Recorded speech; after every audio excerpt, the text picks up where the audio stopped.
అసలు సిలువ ఎవరిని వేస్తారు, ఎందుకు వేస్తారు, ఎప్పుడు వేస్తారు, ఎలా వేస్తారు? యేసు ప్రభువు వారిని ఎందుకు సిలువ వేశారు అని ఒకవేళ ప్రశ్న వేసుకుంటే, సిలువ ఎలా వేస్తారు, ఎప్పుడు వేస్తారు, పిల్లరా ఎందుకు వేస్తారు? పిల్లరా మరి 3-4 ప్రశ్న ఏమని చెప్పాను చెప్పాలి, ఎలా వేస్తారు? ఇప్పుడు గమనించండి, ఈ 4 ప్రశ్నలకు ఈ రోజు మనకు సమాధానం తెలియాలి. ఎందుకంటే చాలా మంది యేసు ప్రభువు వారిని సిలువేశారు అంటే సిలువ ఎందుకు వేస్తారు? మొదటిగా కారణం తెలియాలి. ఒకవేళ పేపరు పుస్తకం నేను తెచ్చుకున్నాను అనుకుంటే కనుక నేను చెప్పేటటువంటి మెసేజ్ నువ్వు రాసు, ఇంటికి వెళ్ళాక నువ్వు ధ్యానం. ఎందుకంటే నేను మళ్ళీ చెప్తున్నాను, మిగతా అన్ని రోజులు నువ్వు వినే వాక్యం వేరు, ఈరోజు నువ్వు వింటున్న వాక్యం వేరు. ఈ రోజు వింటున్న ఈ వాక్యం ద్వారా దేవుడు నీతో ఒక ప్రత్యేకమైన కోణములో నీతో మాట్లాడబోతున్నాడు. ఎందుకంటే చాలా మంది ఇప్పుడు విడుదల పొందాలి అనుకుంటారు వారి బంధకాల నుండి, కానీ సరైన మరి ఏమంటారు దేవుడు సపోర్ట్ లేక వారు ఆ బంధకాలు పొందలేరంటే విడుదల పొందలేరు. చాలా మంది అడుగుతారు, ప్రభువా నన్ను విడిపించిన ఆయన, నాకు ఈ జీవితం వద్దు, కానీ నేను ఈ జీవితంలో నేను విడుదల పొందాలనుకున్నా, కానీ నా వల్ల కావట్లేదు నాయన, నా శక్తి సరిపోవడం లేదు, నేను ఆ పాపంలోకి, ఎంతగా లోకంలోకి, ఎంతగా వ్యసనంలోకి నేను వెళ్ళకూడదు అనుకుంటున్నారో అంతగా వెళ్ళిపోతున్నారు, నా వల్ల కావట్లేదు ప్రభువా నాకు సహాయం చేయనాయనని చాలా మంది ప్రార్థన చేసిన వారు ఉంటారు. అయితే ఈ యొక్క మధ్యాహ్న కాలంలో సహోదరుడా, ఒకవేళ ఈ వాక్యం వింటున్నటువంటి నీతో నువ్వు కూడా అటువంటి పరిస్థితిలో ఉంటే కనుక ప్రభు నీతో ప్రవచన రీతిగా మాట్లాడుతున్నాడు. మొట్టమొదటిగా పిల్లరా, ఎందుకు యేసు ప్రభు వారిని సిలువ వేయడం జరిగింది అంటే పిల్లరా, ఆయనను ప్రజలు పిల్లరా మరి యూదులు పిల్లరా ఆయనను ఏ విధంగా మరి చరిత్ర లేఖగా తెలియపరుస్తున్న విధానం ఏంటంటే పిల్లరా, ఆయనను యూదులు పిల్లరా మరి రాజుగా కొనుక్కొడుతున్నారట. యూదులకు రాజు అంటే వీళ్ళు ఏ విధంగా రాజు అంటారంటే పిల్లరా, మరి పర సంబంధమైన రాజుగా వీరు కోరుస్తుంటే, మరి రోమా ప్రభుత్వం పిల్లరా రోమీలకు రాజుగా వారు స్వీకరిస్తున్నారు. ఇప్పుడు ఇది యేసు ప్రభువు వారిని సిలువ వేయడానికి గల కారణం ఇదొకటి. రెండవది అసలు ఎందుకు సిలువ వేశారు అంటే, అసలు సిలువ వేయడానికి గల కారణాలు ఎందుకు చెప్పాను? 4 కారణాలు. ఎప్పుడు సిలువ వేస్తారు, ఎలా సిలువ వేస్తారు, ఎందుకు సిలువ వేస్తారు. ఇప్పుడు మొట్టమొదటిగా మనం చూసుకుంటే ఎందుకు సిలువ వేస్తారు అని మనం చూసుకుంటే కనుక, ఎవరైతే దేవ దూషణ చేస్తారో సిలువ వేసేందుకు గల కారణాలను మీకు తెలియపరుస్తున్నారు. మొట్టమొదటి కారణం ఏంటంటమ్మా, ఎవరైతే దేవ దూషణ అంటే నేనే దేవుడిని అని ఎవరైతే పోల్చుకుంటారో వారిని సిలువ వేస్తారంట మొట్టమొదటిగా. రెండవదిగా బందిపోట దొంగల్ని, అంటే దేశంలో గజ దొంగలు అన్న మాటలు మనం వినున్నాం. బందిపోట దొంగలు అనే వారిని సిలువ వేస్తారు రెండవదిగా. మూడవదిగా దేశ ద్రోహులను సిలువేస్తారు.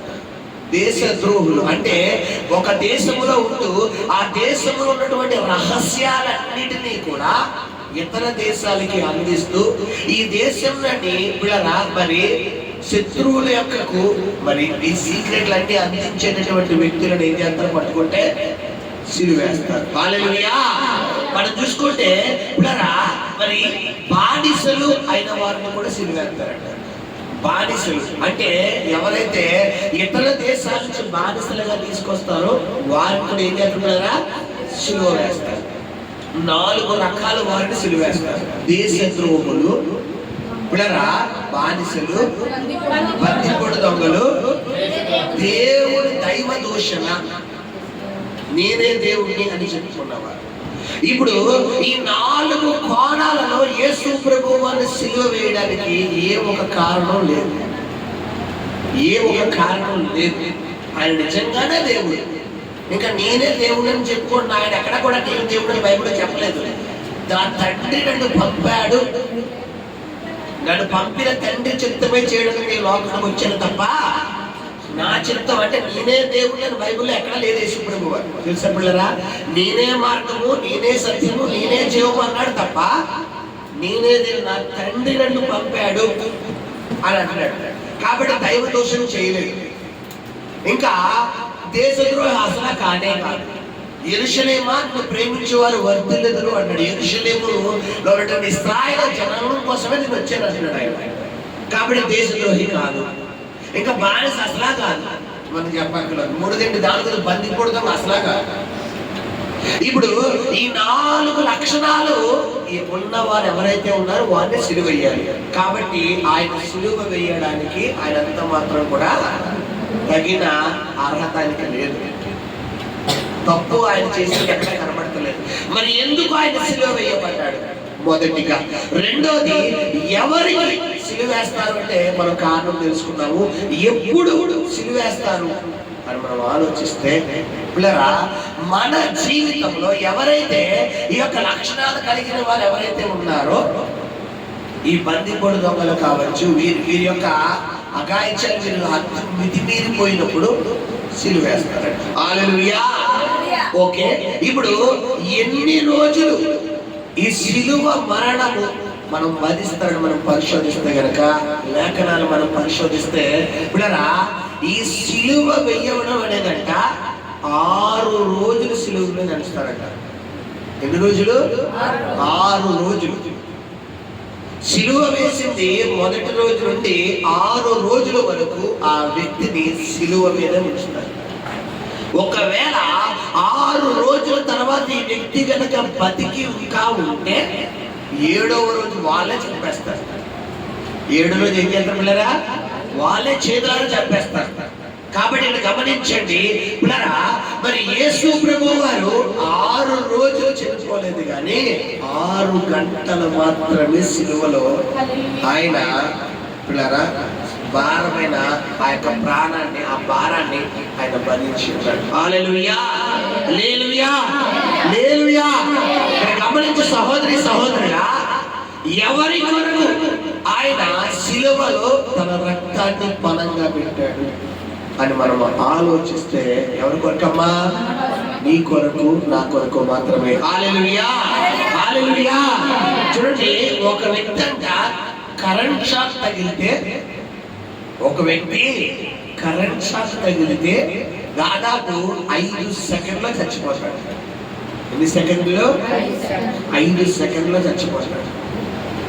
ఒక వ్యక్తిని కనుక ఉరి వేస్తే 4 నిమిషాల్లో చచ్చిపోతాడు. ఎన్ని నిమిషాలు?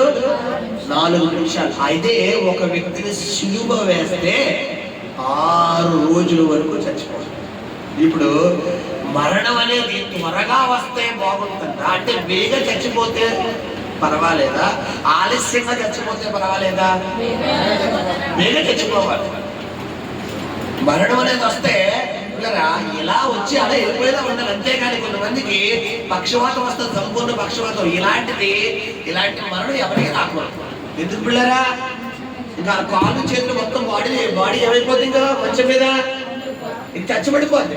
ఇంకా ఎంత మాత్రం కూడా ఎంత బతికుందాం అనుకున్నప్పటికీ పిల్లరా వారి వల్ల అవుతుందంటే మన వల్ల అవుతాం. ఇంకా చచ్చినా బతికినా కూడా చచ్చిన సంబంధం లెక్క. ఎందుకంటే ఇంకా వాళ్ళకి చేసేవారు ఇంక జీవితాంతం ఏం చేస్తారు? నాకు ఎందుకు వచ్చిందిరా బాబు ఈ సేవలు అని ఇక జీవితాంతం ఎంత భార్య అయినా, ఎంత భర్త అయినా, ఎంత బిడ్డలైనా పిల్లరా ఏదో ఒక సందర్భంలో, ఏదో ఒక కోణంలో, ఏదో ఒక మాట అంటూ అంటూ అంటూ ఏం చేస్తారు పిల్లరా? వారిని ఏదో ఒక మాటతో వారిని గాయపరుస్తూ ఉంటారు. హల్లెలూయా. ఇక్కడ గమనించండి, ఇక్కడ మనం చూసుకుంటే గనక ఈ యొక్క విధానం ఇదన్నమాట. సో మనం చూసుకుంటే గనక పిల్లరా ఈ యొక్క సిలువ మీద వెయ్యబడిన యొక్క వ్యక్తి గురించి నేను ఒక సంఘటన విని ఉన్నాను.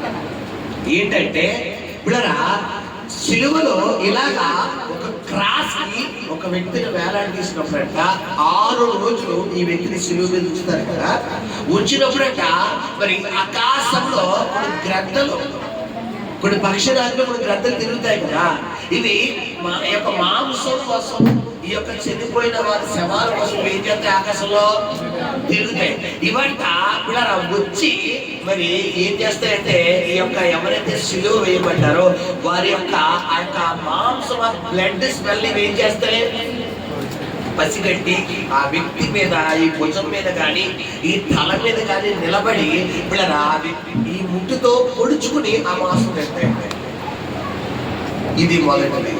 రెండవది, ఒకవేళ ఆ వ్యక్తి కనుక ఆ టైంకి బతికుండి కేక వేస్తే ఆ ఎగిరిపోతున్న గడ్డ మరలా వచ్చి ఈ నుదుటి మీద, ఈ నెత్తి మీద నిలబడి ఈ ముక్కుతో ఇలా కంట్లో గుడ్డిని ఇలా పొలిసి ఆ యొక్క ముట్టితో ఆ గుడ్డిలో ఉన్న ఆ యొక్క వాటర్ని స్లిప్ చేసి వెళ్ళిపోతుంది.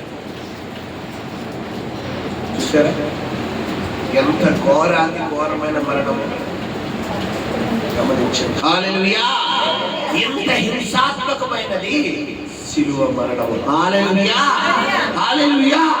ఈ రోజు మనం చూసుకుంటే కనుక మొట్టమొదటిగా సిలువ అనగానే నీకు 3 విషయాలు తెలిసి ఉండాలి. సిలువ అనగానే మొదటిగా నీకు ఎన్ని తెలిసి ఉండాలి? 3. మొదటిగా భయం.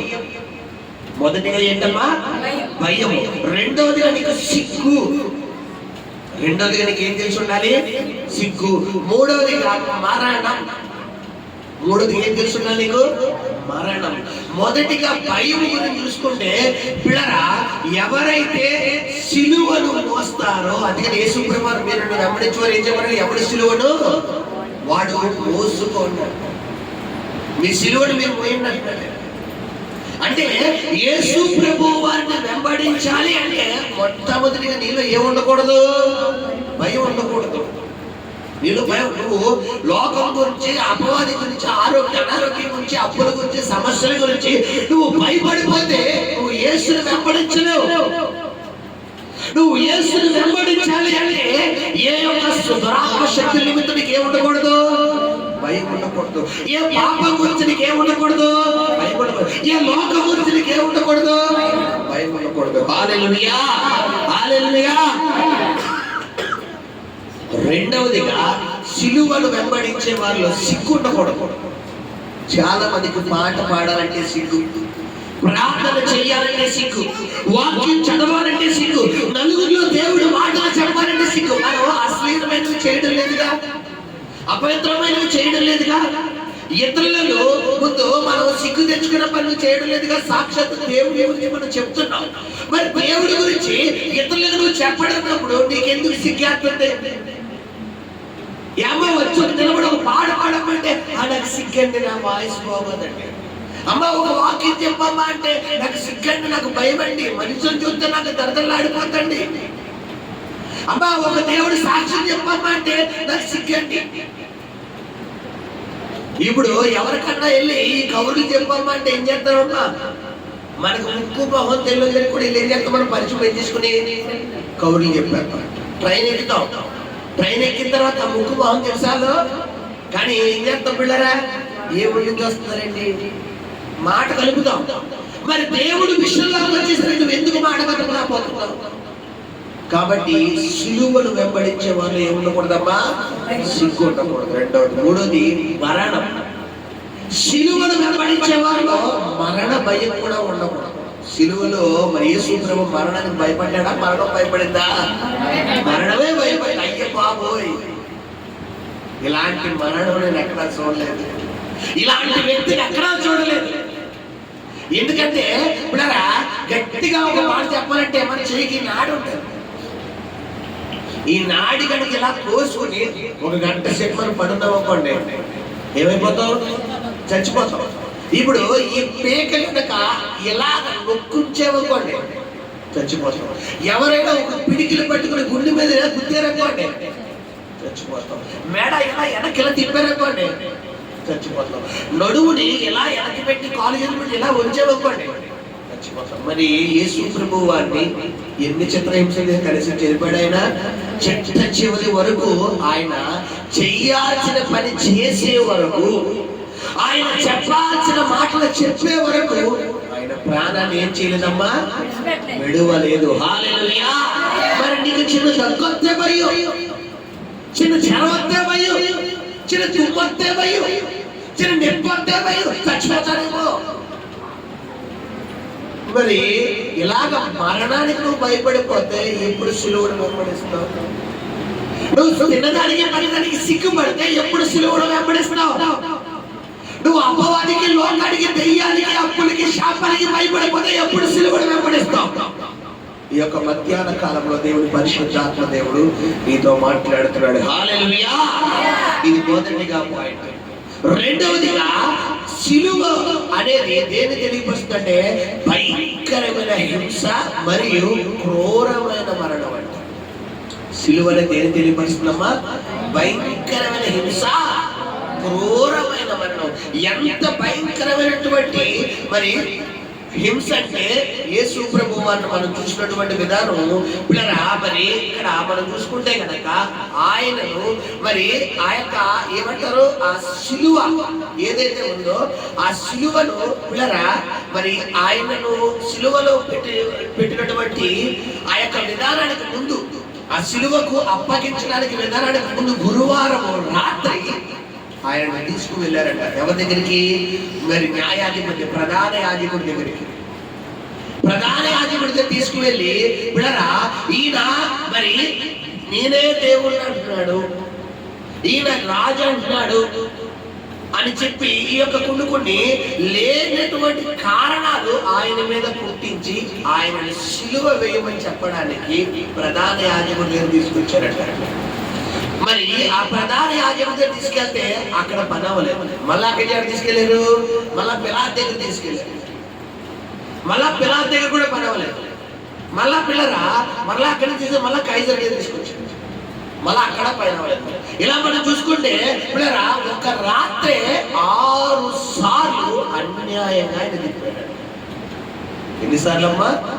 6 సార్లు ఆయన అన్యాయంగా తిప్పాడు. న్యాయస్థానం ఆయన ఒక్క ఆయన. ఇది పిల్లరా క్రూరమైనటువంటి స్వభావంగా మనకు కనబడుతుంది, భయంకరమైనటువంటి స్వభావంగా కనబడుతుంది.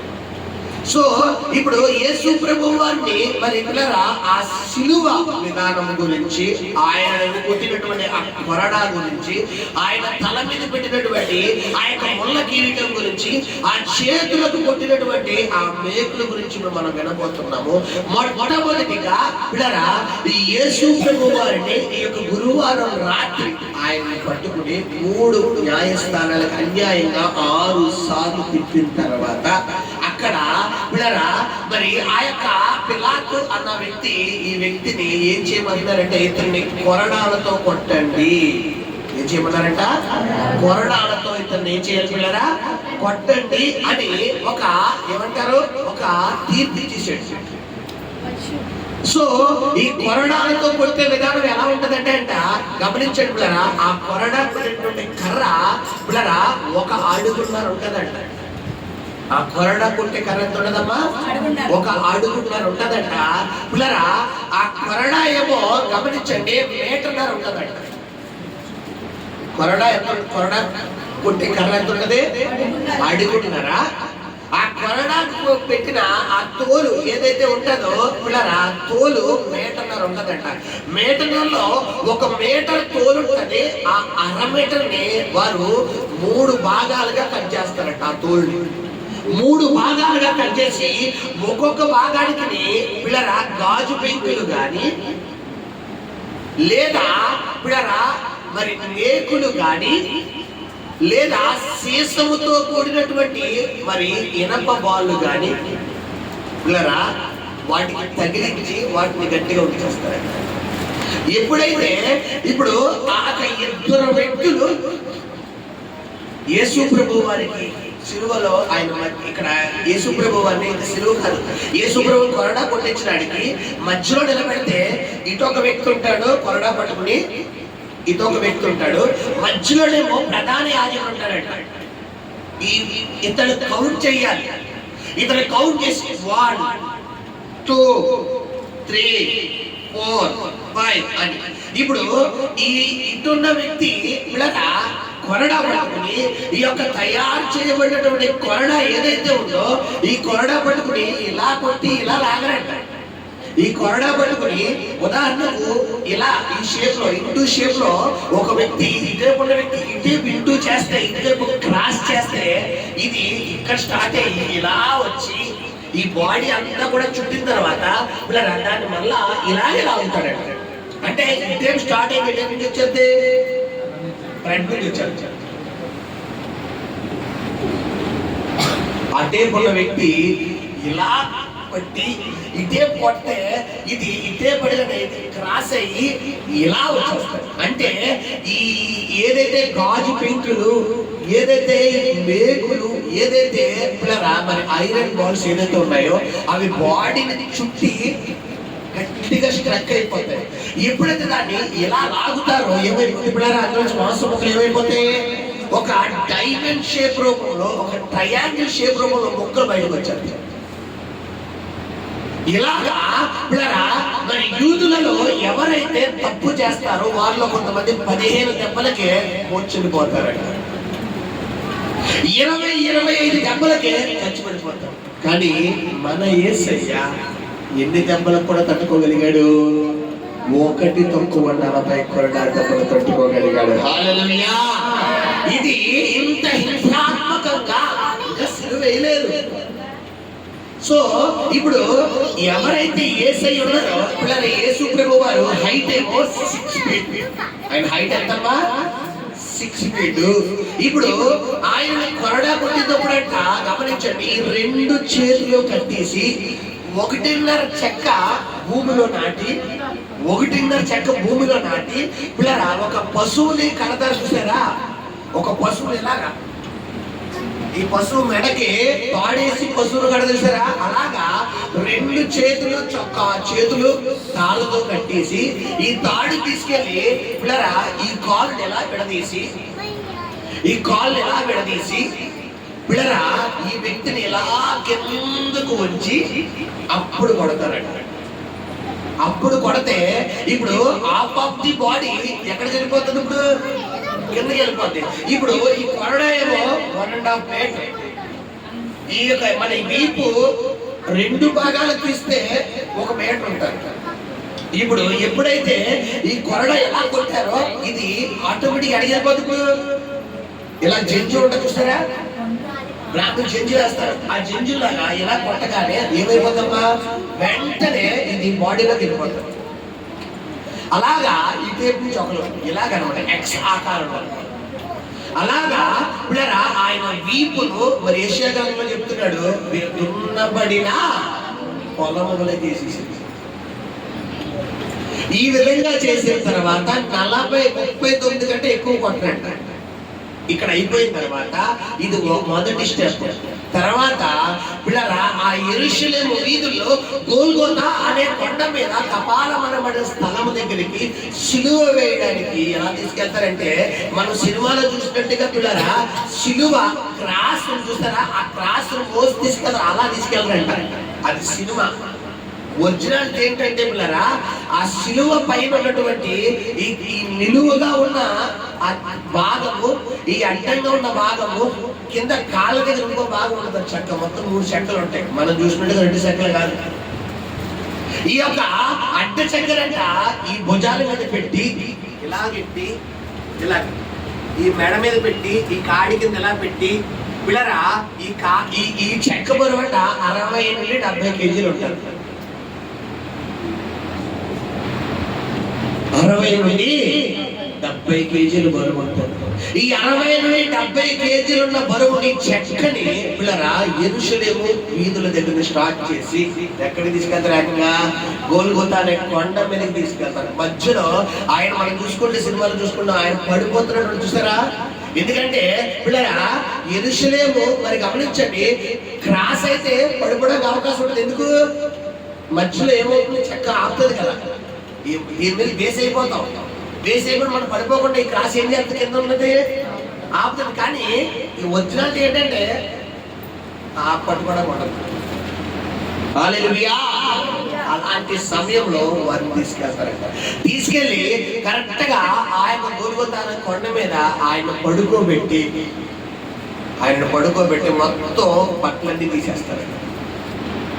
తీసేసి పిల్లరా ఆయనకు ఒక కోట్ దొరుకుతారట, ఒక హాఫ్ కోట్. ఆ కోట్ ఏంటంటే కోట్ నిండా చెమ్కీలు ఉంటాయంట. అది కూడా చాలా రఫిష్ చెమ్కీలు. తెలుసుగా చెమ్కీలు అంటే ఆడవారు వస్త్రాలు ధరిస్తారు. ఆ చెమ్కీలను కాదు, కోట్ కింద ధరించి ఇతడు రాజు కదా అని చెప్పి పిల్లరా మరి అతను ధరించినప్పుడు ఆల్రెడీ బాడీ అంతా ఏమైపోయింది, మొత్తం రక్తం సిద్ధం అయిపోయింది. ఇప్పుడు దీంట్లోకి ఈ చెమికి వెళ్ళి అది రఫ్ చేస్తుంటే ఎలా ఉంటదమ్మా, చాలా హింసాత్మకంగా. ఇదొక విధమైన భయంకరమైన హింసాత్మకమైన మరణం, శిలువ మరణం. రెండవ పాయింట్, ఎప్పుడైతే యేసు ప్రభువు వారిని శిలువ మీద కొట్టినప్పుడంట 2 చేతులకు పిల్లరా 6 అంగుళాల మేకు. 2 చేతులకి ఎన్ని అంగుళాలంట, 6 అంగుళాలు. అంటే అంగుళం అంటే ఇది 3 అంగుళాలు, ఇది 6 అంగుళాలు. 2 చేతులకు 6 అంగుళాలు మేకులు. ఈ చేతిలో ఒక 6 అంగుళాలు, ఈ చేతిలో 6. కాళ్ళు రెండిటికి 11 అంగుళాలు మేకు అంటారు. 11 అంగుళాలు అంటే మీరు లెక్కేసుకోండి. ఇది 3, 6, 9, 11 అంగుళాలు. అంటే ఈ మెక్కన ఎంతలా ఉంటుంది మీకు? 3 మేకులకు వేలాడదీస్తారంట. వేలాడదీసిన తర్వాత ఎక్కడ పిల్లరా ఇటు క్రాస్ సైడ్ ఒకటి మేకు, ఇటు క్రాస్ సైడ్ ఇటు ఒక మేకు పెట్టి పిల్లరా మరి ఈ 2 కాళ్ళకు 11 అంగుళాలు మేకు పెట్టినప్పుడు ఎక్కడ ఈ చేతిలోంచి చీరుకుపోయి కింద పడిపోయి వేగా చచ్చిపోతాడేమోనని చచ్చిపోకుండా ఎక్కువ రోజులు ఇతను మరణం ఎక్కువ రోజుల యొక్క ఏమంటారా శ్రమలు ఇతడులో ఉండాలి, హింసాత్మకంగా చూడాలి, వాళ్ళందరూ చూసి ఆనందించాలని ఈ బాడీ కింద పడిపోకుండా కింద ఏం చేస్తారంట, ఇంకో చెక్క పేస్ట్ చేస్తారంట, కాళ్ళు కిందకి జారిపోకుండా. ఆ చెక్క ఉండడం వల్ల ఏమవుతుందంటే ఇలాగా ఆయన ఉన్నప్పుడు ఇలా అయిపోతున్నప్పుడు ఏమైపోతుందమ్మా, సొమ్మసిల్లిపోతుంది. మళ్ళా చెక్క ఏం చేస్తుంది, ఆపుతుంది. ఇటువంటి సమయంలో ఎంత హింసాత్మకంగా జరుగుతుంది. ఇది రెండవ పాయింట్. హల్లెలూయా. పిల్లరా మరి ఎప్పుడైతే ఇలాంటి పరిస్థితిలో ఆయన పిల్లరా మరి తలలో ఉన్నటువంటి నరాలన్నీ బద్దలు చేసేది ఇంకోటి పెట్టారు. ఏంటది, ముళ్ళ కిరీటం. ఈ ముళ్ళ కిరీటం కూడా పిల్లరా మరి దాని గురించి కూడా ఒక వివరణ ఉంది. ఏంటంటే ఆ మండల కిరీటము అనేది పిల్లరా అది ఒక చెట్టు. ఆ చెట్టుకి పిల్లరా మనం చూసుకుంటే చూడండి, దాని పేరు కూడా చెప్తాను. పిల్లరా ఆ మండల పేరంట యూఫోర్బియా. ఆ మండల పేరేంటి, యూఫోర్బియా. ఆ మండల చెట్టు పేరంట ద క్రీస్ట్ టర్న్. ఆ మండల చెట్టు పేరేంటి, క్రీస్ట్ టర్న్. ఆ యొక్క నా దగ్గర ఆ యొక్క ఫోటో కూడా ఉంది. ఏంటంటే ఆ చెట్టు ఒక కొమ్మ చుట్టూ పిల్లరా 1.5 అంగుళం ముళ్ళు ఉంటుందంట. అది లేత కొమ్మ అయితే మామూలుగా అయితే అంగుళం ఉంటుంది, అరంగులో ఉంటుందంట. అది ముదిరిపోతే కనుక 1.5 అంగుళం ముళ్ళు అంట. అంటే మన భాషలో చెప్పాలనుకుంటే కనుక ఇప్పుడు ఎంతమందికి బ్రహ్మదండి చెట్లు తెలుసు? బ్రహ్మదండి చెట్లు చూసారు ఎప్పుడైనా? మొత్తం చెట్లు ఏముంటాయి, ఇప్పుడు దానికన్నా దారుణమైందండి. అలాంటిది ఒక పెద్ద లావుగా ఉన్న కొమ్మని తీసుకొచ్చి దాన్ని సర్కిల్గా ఇలా చుట్టి పిల్లరా ఈ నెత్తి మీద పెట్టి మామూలుగా గుచ్చితే ఎక్కడ గుచ్చిన వారికి గుచ్చిపోతేమోనని పెట్టి దాన్ని వేరే దాంతో పాటు చెక్కతో పెట్టి కొడతారంట. చెక్కతో పెట్టి కొడితే ఆ చెక్కలో నుండి ఈ నుదిట్లోకి నా బాడీ ఆ శిరస్సులోకి ముళ్ళు వెళ్ళిపోయి రక్తం కంట్లోంచి వెళ్ళిపోయి కళ్ళు మూసుకుపోతే కోపం మీద కొట్టి నేను కొట్టిన వాడు ఎవడో చెప్పు అని ప్రవచించబడ్డారంట. చాలా మందికి తెలియని విషయం శిలువ మరణం. నేను కొట్టిన వాడు ఎవడో చెప్పు అని కోపం మీద కొట్టి ప్రవచించబడ్డారు. ఇప్పుడు ఎప్పుడైతే ఈ యొక్క శరీరంలో ఉన్నటువంటి పిల్లరా రక్తము దారులుగా కిందకి కారిపోతుంది. ఒక మనిషి బతకాలంటే దాదాపు 6 లీటర్ల రక్తం అవసరం. అందులో పిల్లరా ఏదో ఒక యాక్సిడెంట్ లోనో ఏదో ఒక ప్రమాదంలో దాదాపు 2 లీటర్ల రక్తం కనుక మనిషికి బయటికి పోతే అతను మూర్చెల్లిపోతాడు, కోపంలోకి వెళ్ళిపోతాడు. కానీ 6 లీటర్ల రక్తం బయటికి వచ్చినా కూడా నీ కొరకు నా కొరకు మన యేసయ్య సిలువలో ఆ 7 మాటలు చెప్పే వరకు ఏం చేశాడమ్మా? బ్రతికి ఉన్నాడు. హల్లెలూయా, హల్లెలూయా. ఈ రోజు చిన్న సమస్యల నుంచి నువ్వు బయటికి రాలేకపోతున్నావు, చిన్న టెంప్టేషన్ జయించలేకపోతున్నావు, చిన్న శరీర కార్యాలు జయించలేకపోతున్నావు, చిన్న బలహీనతలు జయించలేకపోతున్నావు. నీ కొరకు శిలువ మరణం పొందిన దేవుడు మర్చిపోయావా? నీ కొరకు శిలువలో తన రక్తాన్ని బలిగా పెట్టిన దేవుడు మర్చిపోయావా? ఎలా ఉంది నీ ప్రార్థనా జీవితం? హల్లెలూయా. గమనించండి పిల్లరా, ఎప్పుడైతే మరి శిలువలో ఇలా ఆయన బలి అవుతున్నటువంటి సమయంలో ఆయన తలలో ఉన్నటువంటి ఆ నరాలన్నీ బద్దలైపోయినాయి. మొత్తం తలలోంచి, ముక్కులోంచి, చెవుల్లోంచి, నోట్లోంచి పిల్లల బాడీ అంతా రక్తం కారిపోతుంది. అలాంటి టైంలో ఈ హార్ట్ ఏదైతే ఉందో, హార్ట్ కు ఉన్నటువంటి ఈ యొక్క విధానం ఏంటంటే, హార్ట్ కు 3 హోల్స్ రక్తం ఏం చేస్తుంది? సరఫరా చేస్తుంది. ఈ యొక్క హార్ట్ కి రక్తం సరఫరా చేద్దామంటే రక్తం లేదు. రక్తం లేకపోవడం వల్ల హార్ట్ బీట్ ఏమైపోతుంది? దడ్డ దడ్డ దడ్డ దడ్డ దడ్డ కుట్టించుకుంటుంది, హార్ట్ బీట్ పెరిగిపోతుంది. ఎప్పుడైతే సర్క్యులేషన్ హార్ట్ బీట్ కి పంపిస్తుందో మిగతా వాడికి రక్త ప్రసరణ లేక మూత్రపిండాలు దెబ్బైపోయింది, వెంటనే కిడ్నీ దెబ్బైపోయింది, లివర్ దెబ్బైపోయింది. పిల్లరా ఒక్కొక్క అవయవం తన ఫంక్షన్స్ తప్పేసింది.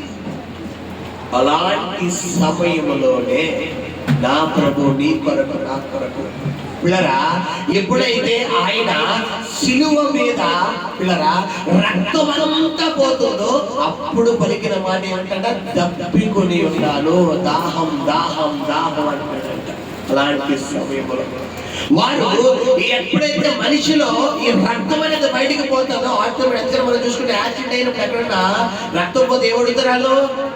మంచినీళ్ళు అడుగుతారు. ఎందుకంటే రక్తం బయటికి పోయినప్పుడు ఈ నాలికి వాటర్ ఆస్వాదిస్తారు. దాహం అడుగుతుంటే వీళ్ళు చేదు చిరకలు పెట్టారండి. ఎందుకు చేదు చిరకలు పెట్టడం గల కారణం ఏంటంటే ఆ చేదు చిరక పెట్టడం వల్ల ఇతనికి ఏమొచ్చేదంట? మత్తు వస్తుంది. ఆ మత్తులో ఉండి ఈ గాయాలకు ఏమైపోతాడంటే మర్చిపోతాడు. ఇంకొద్ది కాలం ఇంకొద్దిగా కొన్ని గంటలు ఇతను ఎక్కువ శ్రమ భరిస్తాడు అని ఆ చేదు చిరకను ఏం చేస్తాడు? ఆయన చేస్తాడు. నాకు వద్దు, నేను లైవ్ లోనే నా బిడ్డల గురించి నేను శ్రమ అనుభవించాలి, నేను లైవ్ లోనే అనుభవించాలి. నేను మత్తులోకి వెళ్ళిపోయి చాలా మందికి ఆపరేషన్ చేయాలనుకుంటే ఏమిస్తారమ్మా? ఎందుకు ఇస్తారు అని తెలియకూడదని. బతుకుట్లుగా నేను కడుపు కోసిస్తే ఎవరంటే తట్టుకునే ధైర్యం ఉంది ఇక్కడ? కడుపు కాదు కదా, పిలిచించుకుని పొడి చేస్తారు, అయిపోవద్దు అంటారు. మనం ఏ బ్యాచ్ అంటే ఇండిషన్ చేసినప్పుడు ఈ బ్యాచ్ మనం. కానీ కళ్ళ ముందే ఏం చేస్తున్నాడమ్మా? ఆయన్ని చేదు చెరకంటే మత్తు పెడుతుంటే వద్దు అంటాడు ఆయన. గమనించి ఎవరి కొరకు? నీ కొరకు నా కొరకు. హల్లెలూయా. ఇది రెండో. ఇటువంటి సమయంలో ఓ పక్కన ఆయన ఫంక్షన్స్ అన్ని పనిచేయడం ఆగిపోయింది. హార్ట్ బీట్ పెరిగిపోయింది. హార్ట్ బీట్ పెరిగిపోయింది. ఎప్పుడైతే బాడీలో రక్తం లేదో, రక్తం లేనప్పుడు ఈ గుండెకి రక్తం దేనికి ప్రసరణ చేస్తుంది? ఆటోమేటిక్లీ ఒక్కొక్కటి ఇప్పుడు మనం చూసుకుంటే కనుక ఒక్కొక్క స్టెప్ ఏమవుతుందంటే వారు వెంటనే రక్తపోటు పడిపోతుంది, వెంటనే జరుగుతుంది. మూత్రపిండాలు మూత్రాన్ని ఉత్పత్తి చేయడం మానేస్తున్నాయి. ఒక్కో స్టెప్ చాలా దాహంతో ఆయన ఉన్నాడు. ఇటువంటి సమయంలో తప్పికొని ఉన్నారంటే వారు చేదు చిరకనిస్తున్నారు. చివరిగా గాలి పీల్చడం కూడా ఏమైపోయిందంటే ఆయనకి కష్టమైపోయింది. ఎందుకంటే ఒక మనిషి బ్రీతింగ్ చెయ్యాలనుకుంటే 1 నిమిషానికి ఆక్సిజన్ తీసుకుంటే 12 times బ్రీత్ చేయాలి. ఒక ఆరోగ్యవంతమైన వ్యక్తి అతను బ్రీతింగ్ రిలీజ్ చేయాలనుకుంటే నిమిషానికి ఎన్నిసార్లు వదలాలంటే శ్వాస 12 సార్లు. ఇప్పుడు శ్వాస వదలాలంటే ఏమవ్వాలి? బాడీ అప్ అండ్ డౌన్ అవ్వాలి. ఇప్పుడు యేసు ప్రభు వారిని సిలువ చేశారు, ఇలా సిలువ మీద వేశారు, ఇలా సిలువ మీద పెట్టి ఇలా కిరీటం పెట్టి ఎలా ఎలా వేయగానే ఇప్పుడు ఆయన బ్రీతింగ్ లాగాలి అంటే ఎలా లాగలరు? ఇలా అంటే ఈ చేర్చబడిన దేహం ఏమైపోతుంది? రేపబడి నొప్పి వచ్చేస్తుంది, మండుతుంది. ఎప్పుడు ఈ మంట వస్తున్న బ్రీతింగ్ తీసుకోవడానికి ఇష్టపడతామా? 12 సార్లు ఉన్నది 9 సార్లు వచ్చేసింది, 9 సార్లు ఉన్నది 2 సార్లు 5 సార్లు వచ్చేసింది, 5 సార్లు ఉన్నది 3 సార్లు వచ్చేసింది. పల్స్ రేట్ పడిపోయింది, ఆక్సిజన్ పడిపోయింది.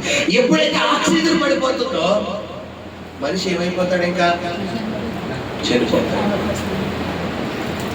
అటువంటి సమయంలోనే సమాప్తమైనదని 6వ మాట ఆయన పలుకుతున్నాడు. హల్లెలూయా, హల్లెలూయా.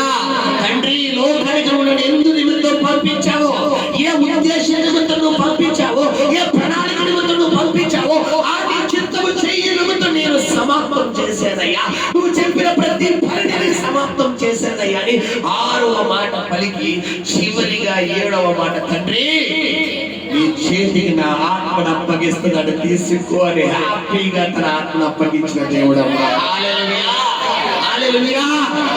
ఇది యేసు శిలువలో పొందిన హింసాత్మకమైన మరణం. గమనించండి సంగమా, నువ్వు అనుకున్నట్టుగా ఏదో ముళ్ళ కిరీటం పెట్టేసి కొరడాలతో కొట్టేసి నువ్వు సినిమాలు చూసినట్టుగా కాదు. ఈ అంతకు ముందు వరకు యేసు ప్రభువు వారిని హింసించినంత హింసాత్మకంగా ఇంకెవరిని హింసించలేదు, ఇప్పుడు కూడా హింసించలేదు. అంత దారుణంగా యేసు ప్రభువు వారిని హింసించారు. ఎవరి కొరకంటే మన కొరకు. ఎందుకమ్మా, ఎందుకు భరించాలి? ఆయన ఏమైనా తప్పు చేశాడా? ఆయన ఏమైనా పాపం చేశాడా? చెప్పాలి. ఆయన ఏమైనా పాపం చేశాడు? ఆయన ఏ పాపం ఎరగని వాడు. ఆయన పుట్టుకలో పాపం లేదు, ఆయన జీవితంలో పాపం లేదు, ఆయన నడవడికలో పాపం లేదు, ఆయన మరణంలో కూడా పాపం లేదు. మరి అంత గొప్ప జీవితం జీవించిన దేవుడు ఈరోజు సిలువలో ఒక రిక్తుడుగా మారిపోయాడు. కారణం ఎవరి కొరకమ్మా? నీ కొరకమ్మా.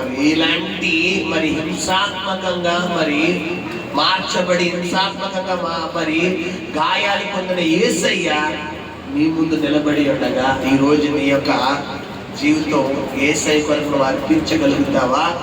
ఇంకా అదే పాపంలో ఉంటావా? ఎందుకంటే హెబ్రీయుల రాసిన పత్రికలో ఉంది.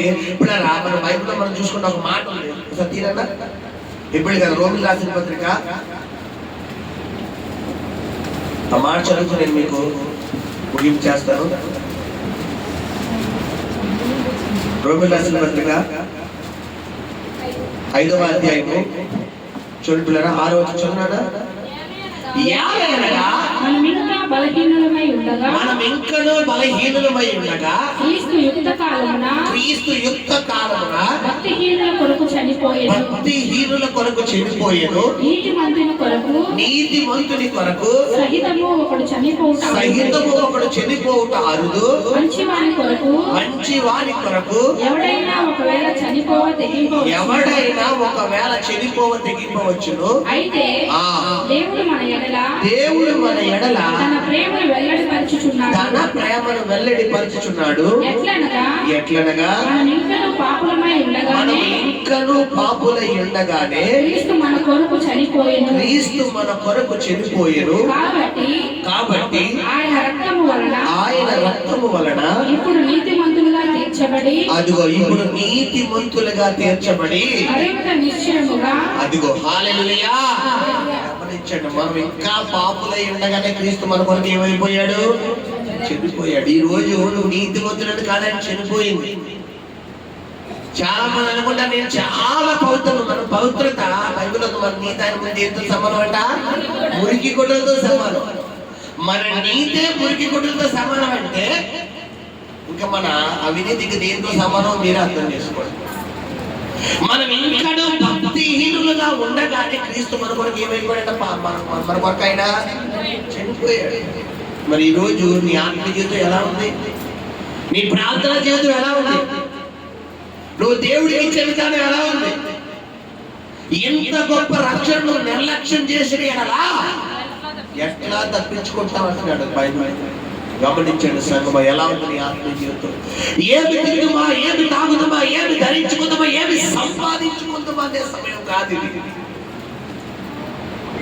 నువ్వు బయట భయంకరమైన రోజుల్లో మనం ఉన్నాం. ఒకసారి అబ్జర్వ్ చేస్తే ఎప్పుడు దేవుడు రాకలొస్తాడో తెలియదు. భయంకరమైన దినాల్లో ఉన్నాం. గమనించండి, నీ కొరకు సిలువలో ఆయన భరించిన మరణాన్ని ఒకసారి జ్ఞాపకం చేసుకో.